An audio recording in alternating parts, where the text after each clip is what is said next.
Hi, I'm Renelle Golden, and you're listening to the Movie Making Podcast. This episode is brought to you by Atlas VPN. With so many benefits and protections, it makes sense why millions of people worldwide use Atlas VPN. And now, with Atlas VPN's latest application, you can enjoy a better, safer experience while streaming your favorite shows on Apple TV. Podcast listeners can get 83% off 3 years of Atlas VPN. Head on over to get.atlasvpn.com/moviemakingpod to sign up using our exclusive link.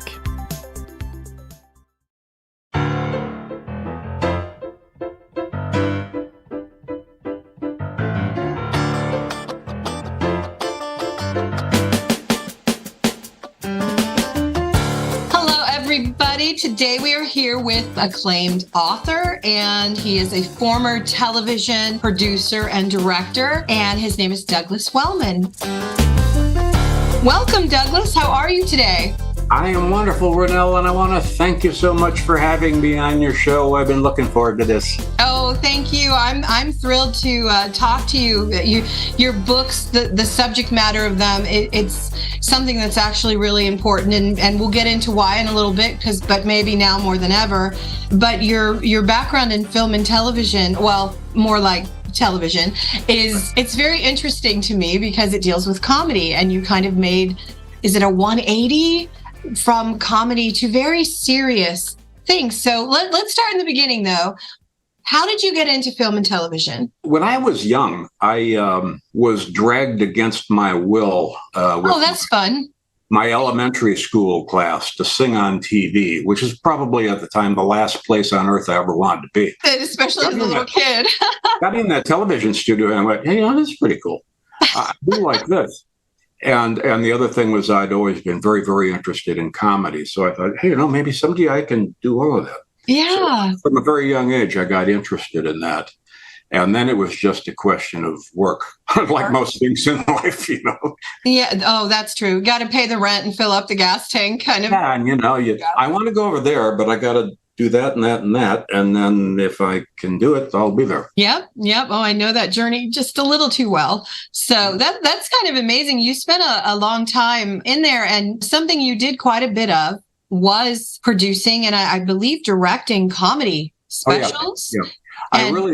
The early part of my career was primarily directing, and then I just kind of started sneaking into the other side.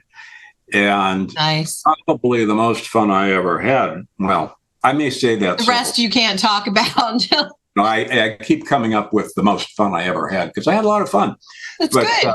From the late 80s until the mid 90s, I was really focusing on comedy. In fact, during one period, I was directing a 5 half-hour-a-week strip and one 1 hour live comedy show. And so I was like zipping all over the place. Oh, wow. And it was wonderful. And then for 4 years, I was on the road doing comedy shows around the country. And you were directing them, producing them? Both, in that case, both. Although I learned fairly early that if I was going out on location, much better to bring a director with me, to not try and produce and direct. I learned that in Boston in the middle of a massive blizzard when everything went in the tank. Oh, my God. Trying to be a producer and rehearse, and it was not working at all. So, a little bit of a challenge, I had some wonderful friends who were terrific directors, and it was, we always had fun. We loved it. It sounds like a great early career, definitely. At what point did you kind of start transitioning into, I need to tell these stories? Yeah, I was still in comedy, TV. At the time, I was an assistant dean at the University of Southern California Cinema. Oh, that's cool. Okay. And, but I still had one foot in the other world. A partner and I had been making comedy shows for a long time. We were both interested in history. We both had an interest in war. Okay. And the last thing we did was in 2010, we made a pilot that was going to be history, a series on 20th century war. Oh, wow. That didn't sell, partially because of our and specifically my devotion to historical accuracy. And Oh, no, I did not want to colorize the early motion picture film. I wanted to leave it in black and white, which is an interesting thing from a historical perspective. Not so great if you're trying to sell it. To entertain people. So you've got to entertain first and teach. Probably not a real good decision. Something. So, yeah. Wow. And then it just started rolling my way. I was doing a little consulting for the government, and a major general said, "Hey, I got this story. You interested in taking a look?" So I got into that, and then the thing. Did that become a book, or? Yeah, that's Box's The Secret Life of Howard Hughes. Oh, wow. My friend John Biner, man of a billion voices. Mm-hmm. He and I were in the comedy world. I produced a series that he was a star of, and that's cool. And I said to him, this was, I think, 1995. We'd shot the last episode. We were in the airport in Los Angeles, and I said, "Hey, John, if you ever, you had a great life. If you ever want to write a book, let me know." So 20 years later, the phone rings. It's like, oh, wow. About that book. So I wrote, helped John write his autobiography. It's called 5 Minutes, Mr. Biner. Oh, wow. And then I got, out of the blue, I got a call, and that was comedy, so that was fun. That was what I was used to. Yeah. But I got a call out of the blue one day from my publisher, and she says, "I just got a call from this guy, and he said his mother survived the atomic bombing of Hiroshima." Oh my God! Japanese, they're Russian. She said, I think this has you written all over it. Do you want it? I said, "Oh boy, do I!" And so that became Surviving Hiroshima, a young woman's story. What was that process like?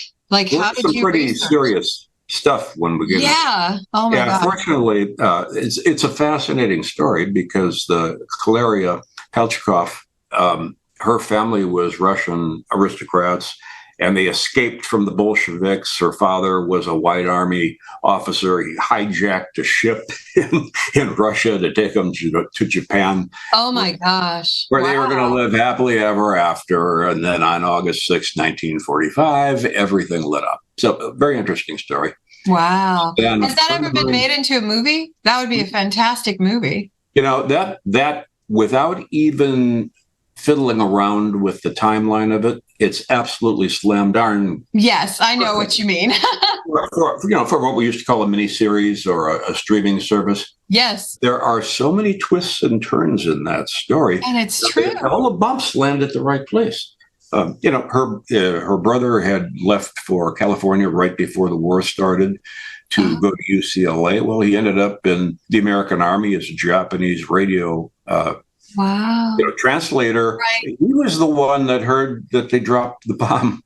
And he knew his family was there. And his family was there. Oh, I have goosebumps. That's horrible. Wow. I mean, there are all kinds of things in that story. It just goes all over the place, but it's all true. How long did it take you to write something like that? Yeah, well, yeah. The research. Oh, my God. Fortunately, Tony Drago, this is his mother that had, went through all of this.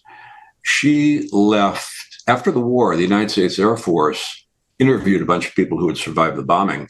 And she was the only English-speaking person who had been bombed. And she left an oral record recorded by the Air Force. Oh, wow. As well as things that she wrote. So I had a great spine for the book.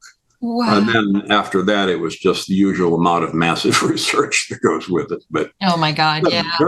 And then a friend of mine read that book, and she had gone to college with the granddaughter of the woman I just wrote about, Basha Freelig. Auschwitz? Yeah. My gosh. A teenage girl in Auschwitz, Basha Freelig and the Will to Live. That's such a powerful title. And she realized that after reading the book that, hey, I know the granddaughter of a woman who survived Auschwitz. So that's how that one started. Wow. That very cool. That was quite a ride because I got to work with the family, and it's an emotional thing. Yeah, I was really shocked when I saw the titles of your book and kind of, obviously I haven't read them, but I had perused the subject matter, and I was like, oh my gosh, because I read your background, it's in comedy and it's lighthearted, and then I'm like, whoa, what a ride. I've taken to calling that life balance. That's a good one. It is. Yeah. Started out pretty hilarious, and then we have this going on. So, yeah. Well, you can throw in a laugh here or there in the future. But I think it's also a thing about maturity. As we get a little older, our interests change. And I'm fascinated by history, and I'm fascinated by people. So that's worked out well for me. These topics, both of them, just, me being a filmmaker, I'm an indie filmmaker. I'm not a big blockbuster filmmaker, but I just was like, oh my gosh, there are two powerful films here. And right now, the story about Basha, and with everything going on, probably has some relevance in being told today. I'm not sure how to tactfully discuss that. Renelle, I tell you, this is right on the nose. Obviously, in one of the points I make, when I tell people there are three things I wanted to get out in this book. Yes. The first was to add to the historical record. Okay. Because her story is amazing. The second thing was she was 14 years old when they put her in Auschwitz. Wow. And she found the inner strength to survive. And I believe that strength is in all of us, but most of us... A lot of us can't find it. We don't find it. And I want people to believe that it's there. And then the final thing, and getting back to film, is that, when the Nazis took control in Germany, they took control of all media. Okay. So they ran radio, they ran the films, they ran the newspaper. There were 4,500 newspapers in Germany. All under there? All of which became... Oh, my God. Well, that's why people didn't know the truth until later. And that's why when we look at... I'm sorry, I'm pointing my finger. I got all worked up here. It's all good. I'm partially blind. Oh, okay. When we look at... you look at the things that went on in the concentration camps. Yeah. And how could any human being do that? That is unconscionable. Well, one of the reasons was most of the people who became guards had been raised under German propaganda. They didn't know. The Jews were completely villainized, and there was no one who could speak the truth about it. Yeah. And they went through the Hitler Youth, where the Jews were completely villainized and nobody could speak the truth about it.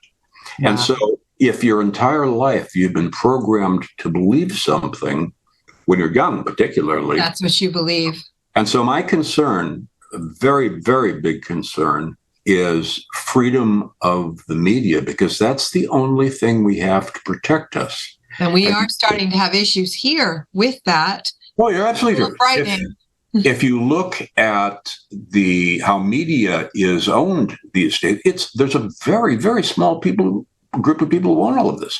When I started in television, the Federal Communications System limited 7 broadcast licenses to any one entity, and you couldn't own a broadcast license and a newspaper in the same city. Really? Yes, and they did that. That is not true anymore. Yes. See, they did that so that no one could control information. Those people weren't stupid. Man, I wish it was right still. And now it's gone completely the other way. Yeah. We're in a situation where media control is so centralized that at some point the truth is going to be whatever they say it is, just like in Nazi Germany. We'll never know. Yeah, and we will never know. We'll believe it. I know people that hear things as an example, they hear it on the news over and over again, and for them that becomes the truth. But they're only listening to one source, and they don't do their due diligence. And I have to admit, it is downright terrifying to me. And I don't know how to deal with it. It's harder and harder to do due diligence because all of that stuff is coming from a small group of people. About 2 years ago, a friend sent me a montage of 12 different local TV stations. This wasn't network stuff. Oh, 12 different local TV stations telling one story. And in most of them, it was exactly word for word the same. So that's creepy. Who actually wrote that? Where did that actually come from? That's scary. A little bit creepy. Like, Wow. And that's what happened. You had the German people, who arguably were the most cultured in Europe. Yeah. And then they Educated. end up with this mess because most of them never saw the truth. Yeah. That concerns me deeply, deeply. Wow. So that book is out now. God, I hope it turns into a movie or something. That would just be so powerful. It inadvertently became the companion piece to Surviving Hiroshima because they're both about young Survival. women. They're both in facing incredible challenges, and it is the Pacific theater of war and the European theater. Yeah. The whole thing is. They're both just moving stories, and ultimately encouraging stories. Yes, they have a hope to them. Those young women they just rose up and did it. It's amazing. I don't know if we should save it for the book, but did Basha go on to survive it and have, a long life? Basha had a wonderful life. Good. Okay. All right. I'm one of those I need to know. Yeah, it's one of those where do I dare ask? Yeah. She did survive the war. I've ever heard of the death marches that happened when the camps were evacuated. She survived one of those, and she was with a group of displaced young girls, teenagers, and girls in their early 20s for a long period of time. Wow. And they wandered because they had no families. But then she did find a man who was also a survivor of the concentration camps. And they got married, and they made it to the United States. And with nothing, they became successful business people. Oh, that's an awesome story. I love that. How can you not love that? I love that. And she raised a wonderful family. I work very closely with her daughter. And you look at that and you go, hey. Oh, wow. That is awesome. Do you think you'll end up writing another? Are you already on the next project? Something else? No, I'm not. I'm. All of my books have kind of come to me. They fell in your lap. And, I would love to have another good personal story, particularly about that World War II period, because that's where I've been a historian of that period for 40 years. Your whole life. Oh, well, wow. It's comfortable working there, but it's getting harder to find people who from that time period. Or left a record. In Basha's case, he left a good, solid record. That is amazing. She kind of, I guess, writing is very cathartic. So maybe she was doing it as she goes, or afterwards she needed to sort of heal.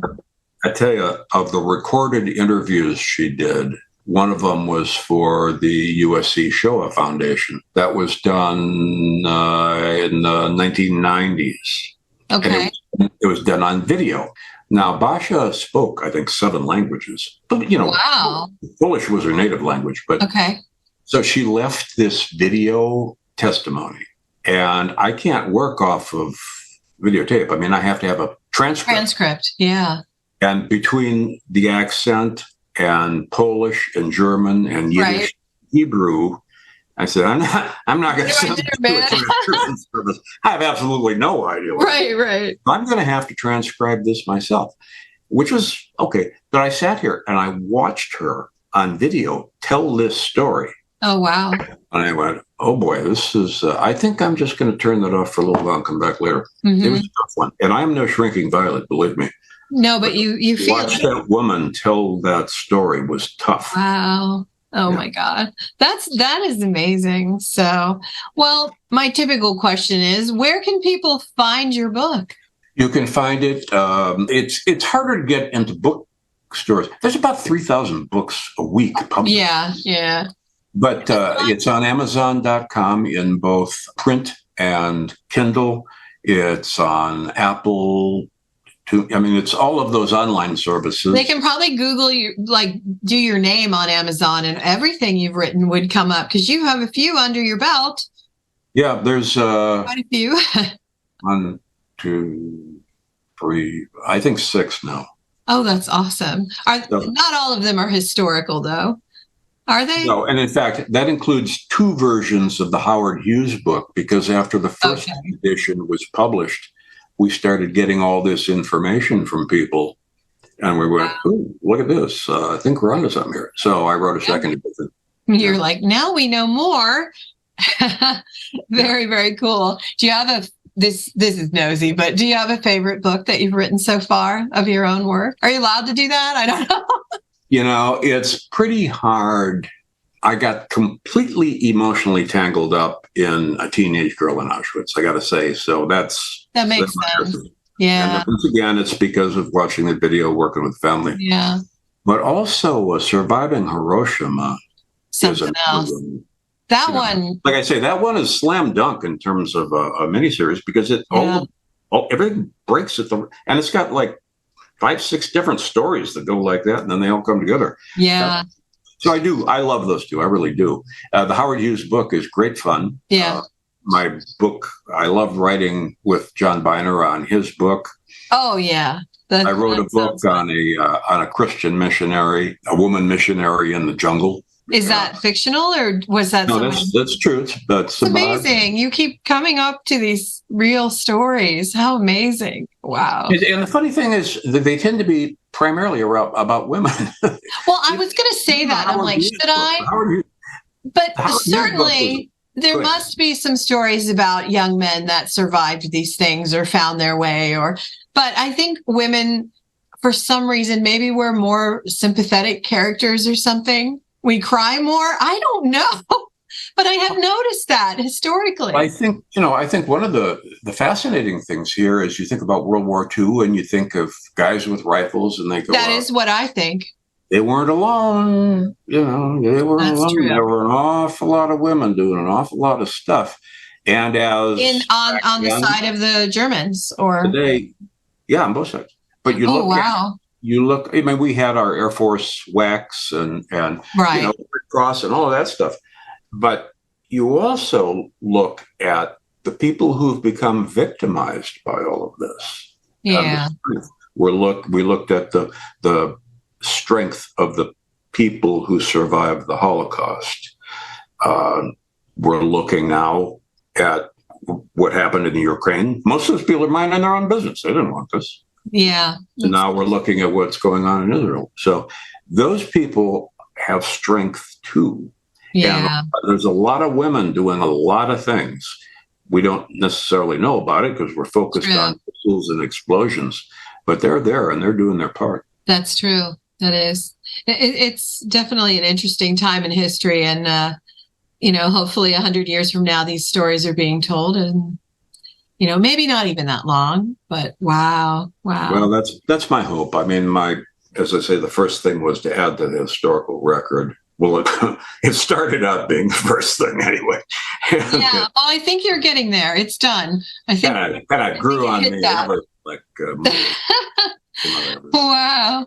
Well, before we move on to do our 5 for 5, is there anything you want to share or talk about? I will point out 2 things, and that is everyone consider that there is more inside of you in terms of strength and courage than you probably ever thought about. It'd be a great time to go looking for it now before you actually need it. And the other thing, this will be worded a bit unfortunately, but don't believe anybody. Just because the media says it doesn't, just because somebody important says it, that does not make it true. Yeah. Do your due diligence in life if you can. I don't know. I worked in the news media for a while, and I've not believed anything I've seen on the news for over 45 years. So let's. Oh, wow. Was there a reason you left television and film? Is it because you became an author, or was it just a natural transition? It was kind of a natural transition because the comedy business, the one I loved, was it was going somewhere else. Dwindling, yeah. I had a fully funded comedy special. I'd shot some shows in Jamaica. The Jamaican government said, "Hey, come back. Well, we'd like to. You were good for business. Come on back." And I said, "Well, I'm not sure. We'll pay for the show." Oh, I can work with that.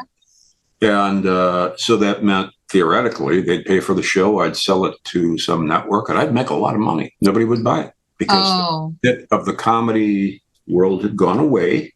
Yeah. Even sitcoms have gone away. I hope they come back because it's like people don't want to laugh anymore.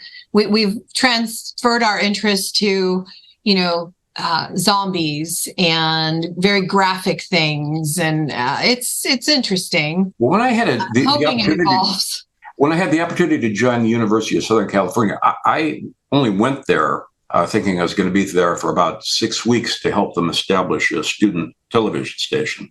Oh, Yeah, and I was there for 17 years. So that's cool. That's really cool. I had a pretty good time there too, honestly. Must have to stick around that long. Very cool. You probably influenced a lot of lives. I hope so. Hopefully. I had a cool thing happen. One of my prize students from years ago called me, I don't know, 6 months ago and wanted me to do, she's now a big time director, wanted me to do a voiceover for a commercial, a TV commercial cool. that she shot. And I went, this is so cool. My student is now my employer. I love it. I love it. You did it? Oh, yeah. Oh, sweet. That's very cool. Very cool. That's nice. And they remembered you. And Yeah. that you did impact lives. How cool is that? Oh my gosh. Do you have any advice for people like entering film, television, becoming a writer? Any words of wisdom to impart on the process? Or Well, I would say if you want to become a writer, a great thing to do is read. Read people who are really good. yeah. That is very helpful. In terms of the rest of it, it's gotten kind of complicated with AI and all of this. Yeah. I had a young man ask me about 4 months ago. He was just entering college. He said, "What do you think I should, study to be safe from all of this?" And I said, You I can't. don't know. I really don't know. Yeah, it's a little scary. So, hence the strikes and hopefully, some things that they're working out will help them in the future. But I didn't even realize that it was a thing until the strikes. And then I started reading up on it and I'm like, oh, wow. For the writers, for the actors, for the writers, the problem is AI is writing their scripts for them. And I'm a writer. That's the first thing I do. I'm a screenwriter. But then for the actors, I was going, they film you one day and then you're in the whole movie, but you only get paid for one day. Like I started learning all these levels and I'm like, okay, I get it. You're on strike. This is bad. On the book end of things, I read a story about a guy who published 100 books last year. ChatGPT wrote the books. Yep. And I he know a lot of published them people. in his basement or something. And those books go out into the marketplace and then I have to compete with them. Yeah. Yep. So it's an interesting world. It really is. I know a lot of people that are turning to the chat GPT and it scares me. And I'm like, I could write something for you. But, we hope for the best. Hope is kind of all we can do. And we just keep moving forward and figuring out how it all works, I guess. So it's a very interesting world. I think the only thing that we can really count on is to each of us as individuals try to be the best person that we can and hope collectively enough of us do that. Maybe we can make a change. Yeah, that is kind of how I live my life too. And you kind of hope you see more good than bad. Yeah. And it starts with you being good. So it's a choice daily. We could go to the other side because I see people that flip and I'm always like, no, kindness is how it is. That's where it's at. And, when you look at like a teenage girl in Auschwitz, you look at that, as I said earlier, how do people do that? How can people keep the hope, right? Through all of that kind of, How can you have the hope to survive? And how can you mercilessly treat people like that? And we're seeing it right now again. Yeah. We're seeing it again. Yeah, my son and I talk about it a lot because what just happened, because we don't understand it. And there are innocents on both sides. And the reasons I don't understand it at all. It's encultured hatred and ignorance. That's a good And if that's all you grow up with, if that's all you see in the media, that's what you're going to have a tendency to believe because you don't have anything else. Well, and the approach that they took with this out of the blue bombing, and I'll try not to get political or anything, but I was telling my kid, who they're adults now, they're in their 20s, going to be one of them 29, but once you do something like that, I will never, this is me personally, but I imagine it's true for the world. I won't hear your message. I won't know what you're about. I will just think you're a monster, a terrorist. I will never understand anything beyond the act that you did. And it's that simple. And what a wrong way to go in my mind. But it's inexcusable. Mm-hmm. And because it's inexcusable, then they have no credibility. They have no credibility at all. I don't care what. Nothing. I agree. It's been crazy, but sorry to take you down the sad stuff. But no, that's fine. I'm glad you did, because this is important. At some point, we have to protect ourselves and our families. Yeah, and it's hard. And we can't necessarily depend on the leaders. Every smiling face is not your friend, and that's just the way it is. It's sad, but that's the way it is. Yeah. The ones that smile are often the worst. So, but how do we know? And we have to trust it to a certain extent, because we have to live our lives. So, you got to pick through who's good. Yeah. It's hard. And, I'm nearly 60 and I'm still trying to decipher what's good, what's not when I meet people, and, one day at a time, and live with hope. And like you said, kindness, be good. Try to be kind, and living with hope, is a good thing. In fact, you have to have hope. Without hope, that's the only way I can. Yeah. But be conscious. Take an occasional look over your shoulder. I guess that's. Yeah. Exactly. Wait. Yes. Exactly. So true. All right. Well, you have been an absolute delight, and if you're up for it, I'd love to do my 5 for 5 questions. Okay, you told me before they were goofy. They are. Well, goofy. 3 of them are goofy. Okay. And they're not overly personal, like, what's your cat's name or anything like that. But, they're just sort of goofy. So you ready? Okay. I'm ready. All right. Question number 1. Spring. Let's fire away. There we go. All right. What's your favorite food? Favorite food? Yeah.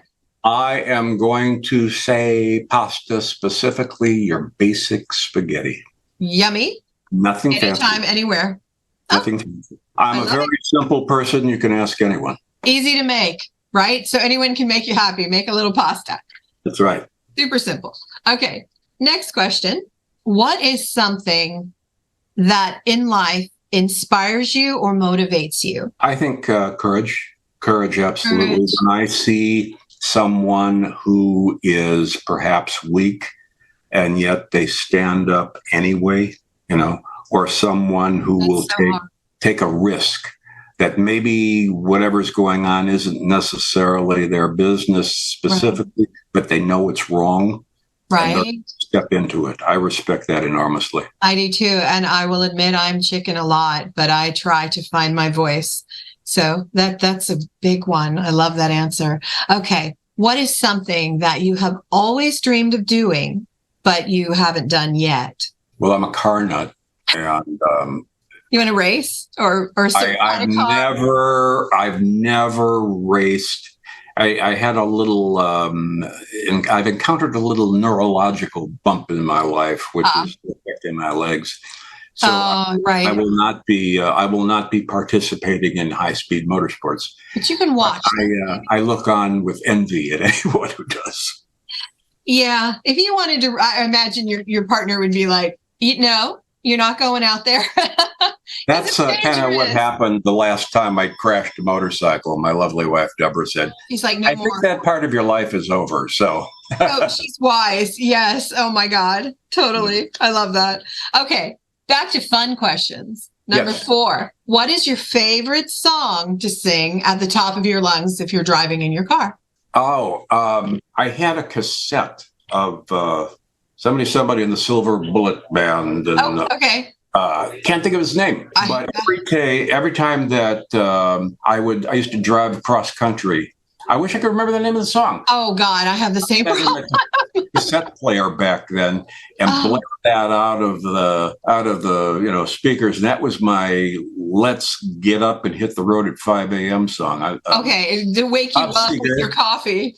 It's Bob Seger, and I can't remember the name. Oh my God, I love Bob Seger. Oh, He was in high school. Man, it was Bob Seger. Shoot. I don't remember. I came blasting out of Oklahoma City one morning to the sounds of Bob Seger. And 5 minutes later, I was in the back of a highway patrol car. On the Road Again? Is that Bob Seger? No. Yeah. I don't remember. But I love Bob Seger, and I'm sure it's a fantastic song. Okay, last question. What is your favorite movie? Ooh, that becomes a tough one. Yeah, I have a million. Yeah,